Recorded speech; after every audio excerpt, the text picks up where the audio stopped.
Salut à tous, c'est Steven et aujourd'hui on se retrouve pour parler du Axon 7. C'est un smartphone qui a des caractéristiques haut de gamme, qui coûte entre guillemets que 450 €. Donc sur le papier c'est un super rapport qualité-prix, dans la pratique on va voir ce que ça vaut puisque je l'ai testé et je vais vous dire ce que j'en pense. J'en profite également pour féliciter le gagnant du concours sur Facebook, donc il remporte un Axon 7 tout neuf. Donc voilà, son nom s'affiche juste en dessous, bravo à toi et puis on va se débrouiller très vite pour te contacter et t'envoyer tout ça avant Noël. Pour en revenir à ce Axon 7, toute la coque du smartphone est en métal, c'est super agréable, les bords sont arrondis et le dos légèrement bombé, ce qui donne une excellente prise en main, et on n'a pas du tout la sensation d'un téléphone glissant. Sur le bas, on retrouve un micro et un port USB type C pour le recharger et le connecter à notre ordinateur, et sur le haut, un second micro et une prise mini jack 3.5. Le bouton de verrouillage et les boutons de volume sont situés à droite et tombent bien sous l'index. C'est des boutons solides comme tout le reste du téléphone, clairement la qualité de fabrication est là et c'est parfait. Et enfin le stockage de 64 Go de base est extensible, vous aurez le choix entre plus de stockage avec une carte micro SD ou bien utiliser une seconde carte SIM si vous l'utilisez comme smartphone personnel et professionnel par exemple. Il est disponible en deux coloris, soit en gris soit en or comme le mien ici. Et franchement la qualité de fabrication est excellente, on a une vraie impression de solidité, même s'il est un petit peu lourd, il pèse 175 grammes, c'est un peu plus que les concurrents, sur cette taille d'écran bien sûr, mais voilà, ça renforce un petit peu l'impression de solidité, c'est pas du tout un smartphone qui va glisser facilement dans les mains, donc finalement ce petit poids en trop, on s'y habitue, c'est pas si gênant que ça je trouve.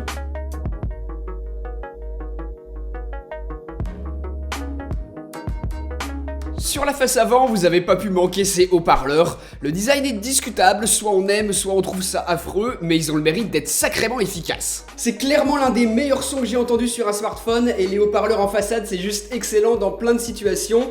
Petit exemple tout simple, vous regardez une vidéo comme ça en mode paysage, vous tenez le smartphone à deux mains, et ça bouge pas du tout les haut-parleurs, vous avez le son qui vient directement face à vous, et ça c'est super. ZTE nous dit qu'on a un son Dolby Atmos, là très honnêtement je suis pas assez calé en son pour vous dire si c'est du vrai Dolby Atmos que l'on a sur ce smartphone, surtout quand on sait ce qui est nécessaire pour mettre ça en œuvre, mais en tout cas le son il est excellent, et ce qui est sûr c'est que le DAC qui est à l'intérieur de ce smartphone est très bon par rapport à ce qui se fait habituellement sur des smartphones, et le son est juste génial. Donc Dolby Atmos ou pas, j'en sais rien réellement, mais le son est super, et c'est ce qui compte. Au quotidien, c'est vraiment génial d'avoir un son stéréo, et si vous regardez souvent des vidéos ou que vous mettez de la musique sans écouteurs, vous allez vraiment adorer. Le grand écran de 5,5 pouces, c'est super pour regarder des vidéos, mais aussi pour tout le reste, comme les jeux ou la navigation web, puisque ce Axon 7 est équipé d'une dalle Quad HD qui occupe une large surface, les bords sont très fins.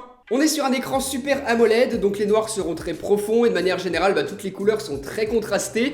C'est vraiment agréable à l'œil. Par contre, seul petit reproche que je pourrais lui faire, suivant certains angles de vision, le blanc est pas toujours très blanc. Il a un petit peu tendance à tirer sur le jaune, voire un petit peu le bleu. Voilà, mis à part ce petit détail, de manière générale, c'est un superbe écran, vraiment. En plus de ça, il est très lumineux, vous aurez absolument aucun souci de visibilité en plein soleil.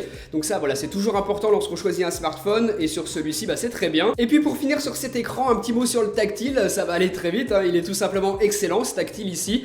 Quoi qu'on fasse, que ce soit pour la navigation ou dans les jeux, rien à redire. Le capteur d'empreinte digitale est situé au dos de l'appareil ici, donc on va déverrouiller avec l'index en le plaçant sur le capteur, et ça se fait quasiment de manière instantanée. C'est un capteur très fiable, vraiment rapide, il est tout simplement excellent, il a un petit peu des soucis de temps en temps lorsque j'ai les doigts mouillés, mais bon c'est normal, tous les capteurs sont comme ça sur tous les smartphones, et encore sur celui-ci c'est pas systématique, donc vraiment j'en suis très satisfait. Le Axon 7 tourne sous Android 6.01 Marshmallow avec la surcouche Mi Flavor de ZTE. Même si pas mal de choses changent par rapport à de l'Android stock, c'est pas une surcouche trop lourde. Le style des icônes natives lui est vraiment cool, mais malheureusement il diffère beaucoup trop avec celle que vous installerez ensuite. Et je trouve que ça casse l'harmonie générale. Et ce seront pas les 5 thèmes proposés qui changeront grand chose puisqu'ils sont tous très similaires. Donc voilà, si ce style d'icône vous plaît pas, de toute façon c'est l'une des grandes forces d'Android, vous installez un launcher différent et vous changez tout ça. D'ailleurs, pas de tiroir d'applications, toutes les icônes de vos applications seront donc soit dans des dossiers, soit placées un petit peu partout sur les différentes pages. Voilà, ça c'est vraiment une affaire de goût, ici c'est comme ça, il faudra s'y faire. Moi c'est quelque chose qui me dérange pas du tout, j'ai l'habitude d'utiliser un iPhone, donc voilà, moi j'aime bien. Par contre, je trouve que sur un écran de 5,5 pouces, les icônes en 4x4, franchement c'est pas ce qui se fait de mieux. J'aurais bien aimé pouvoir les disposer en 5x5 par exemple, C'est possible sur certains launchers, bah ici on pourra pas le faire. Sinon l'interface des réglages est un petit peu particulière, vous avez peut-être jamais vu ça. Voilà comment ça se présente. Donc vous avez un premier panneau dans lequel vous allez retrouver vos réglages les plus souvent utilisés, les choses auxquelles on accède le plus souvent. Donc voilà, c'est très facile d'y accéder, on trouve vraiment facilement et rapidement ce que l'on veut. Et ensuite vous avez un second panneau où là vous allez trouver beaucoup plus de détails pour vos réglages. Donc voilà, je trouve ça plutôt sympa d'avoir coupé en deux le panneau de réglage pour simplifier la chose au maximum et nous rendre vraiment accessibles rapidement les réglages qu'on utilise le plus. J'aime bien l'idée. Et sinon on a d'autres fonctions qui sont plutôt sympas, comme une qui nous permet, une fois qu'on a réalisé une capture d'écran, de la partager très facilement et très rapidement sur les réseaux sociaux. Donc en général c'est ce qu'on fait après une capture et ça je trouve très pratique aussi. Et puis autre petit truc un peu particulier, vous avez une fonction qui permet de déverrouiller le téléphone avec la voix en plus du capteur d'empreinte digitale. Bon ça très franchement moi je vous le dis, je l'ai testé quelques jours pour voir comment ça fonctionnait et ensuite au quotidien je l'ai désactivé. Déjà parce que quand on est dehors, déverrouiller avec la voix son smartphone, bon, on va pas se mentir, c'est pas ce qui se fait de mieux, c'est pas ce qui est le plus pratique. À l'intérieur, ça marche bien avec sa voix à soi, mais il m'est arrivé que d'autres personnes arrivent à déverrouiller avec la leur. Ça n'a pas encore l'air d'être à 100% au point, donc ça pourra sûrement être corrigé avec une mise à jour logicielle. Mais en tout cas, pour l'instant, en l'état, moi je préfère ne pas l'utiliser. Et puis tout simplement parce que le capteur d'empreinte digitale fonctionne super bien et que j'ai pas besoin de me prendre la tête avec autre chose. Niveau caractéristiques, ce Axon 7 est gonflé comme un très haut de gamme puisqu'il embarque un Snapdragon 820, 4 cœurs cadencé à 2,15 GHz, accompagné de 4 Go de mémoire vive. Dans la pratique, c'est irréprochable. Le smartphone est extrêmement fluide quoi que l'on fasse, vous pouvez sans souci utiliser plein d'applications en même temps, passer rapidement de l'une à l'autre.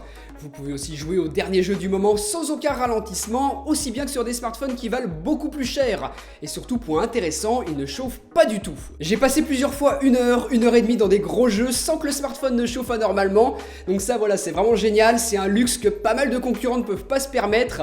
Donc voilà, ici en tout cas au niveau des performances c'est très simple, c'est parfait, y a rien à redire. Niveau photo et vidéo, ce Axon 7 est équipé d'un capteur 8 mégapixels à l'avant, donc c'est dans la moyenne haute des smartphones en ce moment, et au dos 20 mégapixels avec stabilisation optique capable de filmer jusqu'en 4K. En plein jour, avec une bonne lumière, on obtient de magnifiques photos avec suffisamment de détails et surtout une représentation des couleurs très fidèle, semblable un petit peu à ce que propose Apple sur ses iPhones.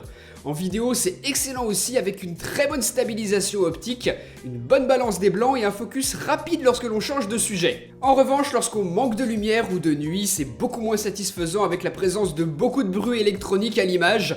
Heureusement, le flash est plutôt bon pour ne pas donner une teinte trop jaune.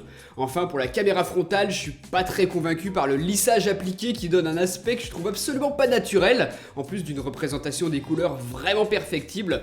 Sur ce point, c'est loin d'être le meilleur pour faire des selfies. Donc voilà, mis à part la qualité photo et vidéo qui pourrait être un poil plus convaincante, et dans tous les autres domaines, il est excellent ce Axon 7.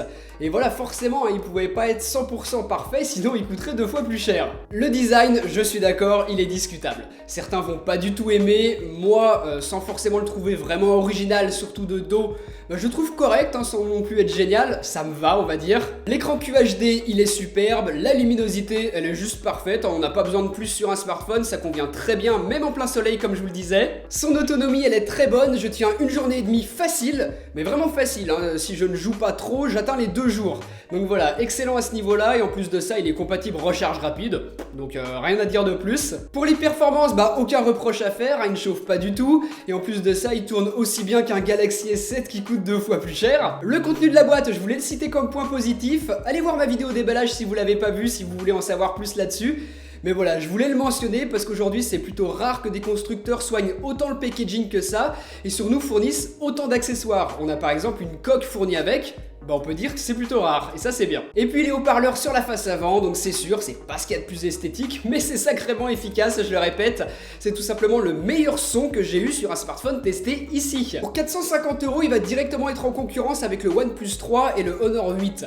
Donc chacun va avoir ses avantages dans certains domaines, mais si vous regardez beaucoup de vidéos, si vous jouez pas mal, et que c'est votre smartphone que vous utilisez comme moyen principal pour écouter toute votre musique, et bah c'est celui-ci qui sera le meilleur dans ces domaines. Comme d'habitude, le lien juste en dessous dans la description de la vidéo si vous souhaitez l'acheter. Ça peut faire un joli cadeau de Noël si c'est le budget que vous avez et que vous avez envie d'y mettre surtout.